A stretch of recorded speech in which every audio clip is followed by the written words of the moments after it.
আল্লাহ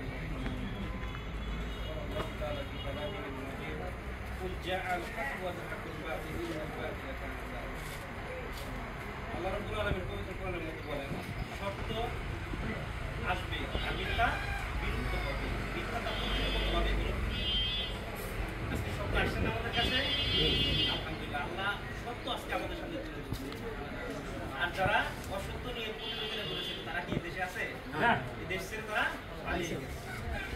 আল্লাহ রাব্বুল আলামিন তার সত্যকে চিরকাল বিজয় করবেন। আল্লাহ রাব্বুল আলামিন পবিত্র কোরআনে বলেন যে তারা ফুৎকার দিয়ে আমার নূরকে নিভে দিতে চায়, তারা আমার নূরকে নিভে দিতে পারবে না। আমার নূর প্রকৃতগতভাবেই প্রজ্বলিত হয়।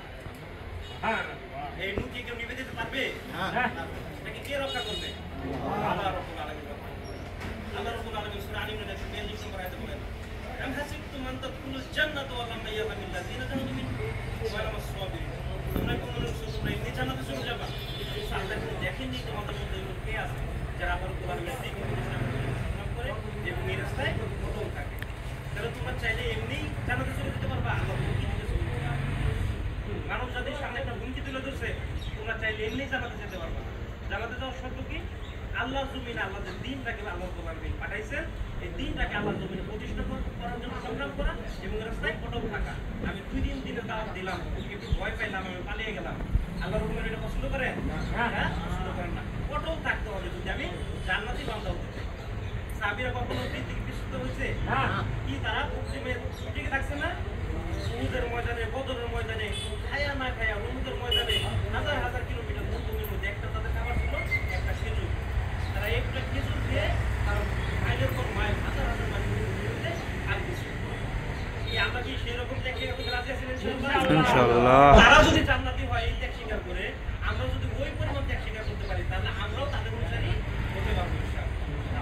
আল্লাহ রাব্বুল বলেছেন ওয়াল্লাযী আরসালা রাসূলাহু বিল হুদা ওয়া দীনিল হক লিইয়ুযহিরাহু আলা দীনি কুল্লিহি ওয়ালাউ কারিহা। আমি আমার রাসূলকে এই জন্য দুনিয়াতে প্রেরণ করেছি যেন অন্য সমস্ত দ্বীনের উপরে ইসলামকে বিজয়ী করতে পারে, যদিও সেটা মুশরিকরা অপছন্দ করে। তাহলে আল্লাহ রাসূলকে দুনিয়াতে পাঠানোর উদ্দেশ্য কি? আল্লাহর জমিনে আল্লাহর দ্বীনকে বিজয়ী করা। এখন সাহাবীরা জিজ্ঞেস করলো ইয়া রাসূলুল্লাহ আমাদের কাজ কি? আল্লাহ রাসূল বলল আমার যে কাজ তোমাদেরও একই কাজ। তাহলে আমরা কি সেই রাসূলের উম্মত না? লাকাদ কানা লাকুম ফি রাসূলিল্লাহি উসওয়াতুন হাসানাহ। একমাত্র রাসূলই হচ্ছে আমাদের জন্য উত্তম আদর্শ। তাহলে রাসূল যদি আমাদের জন্য আদর্শ হয়ে থাকে, রাসূল যে কাজ করবে আমাদের সেই কাজ করতে হবে কিনা? আল্লাহ রাসূল কি এই দিনের দাওয়াত নিয়ে ঘরে বসে থাকছে? আল্লাহ রাসূল কি ভয় পেয়ে দমে থাকছে? না, প্রত্যেকটা ঘরে ঘরে আবু জাহেল উতবা সাহেবের মতো এরকম নিকৃষ্ট ব্যক্তি তাদের কাছে আল্লাহ দিনের দাওয়াত পৌঁছে দিচ্ছে।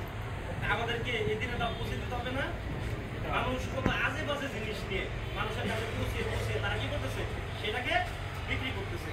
আর আমরা আমাদের এত মানে সুগন্ধি একটা জিনিস, এত সত্য পিওর একটা জিনিস, এটা আমরা মানুষের কাছে এটা আমাদের জন্য ব্যর্থতা না?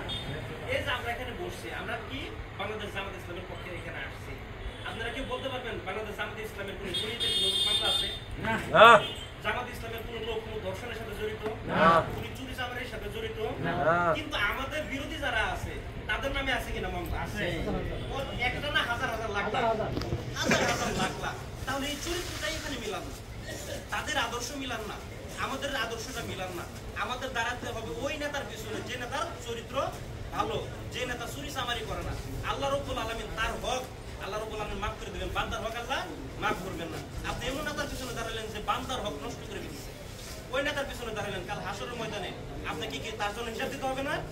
ওই নেতার যত পাপ করবে সেই পাপ আপনি আমার গাড়ে চাপবে। এই দাওয়াতটা মানুষের কাছে আমরা নিজেরাও গ্রহণ করবো, মানুষের কাছে পৌঁছে দিব। আমরা অন্য নেতার পিছনে দাঁড়াবো না যে নেতা চুরি করে চামারি করে পরে মেরে খায়।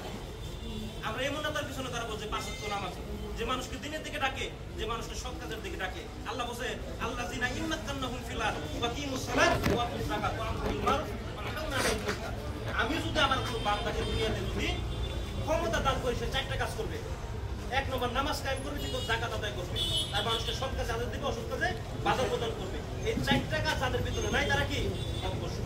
তাহলে আমরা কি করব? এই 4টা কাজ আমাদের ভিতরে রাখবো ইনশাআল্লাহ। যাদের ভিতরে 4টা কাজ আছে আমরা তাদের সাথে চলবো। আল্লাহ আমাদের তৌফিক দান করুন। আমিন।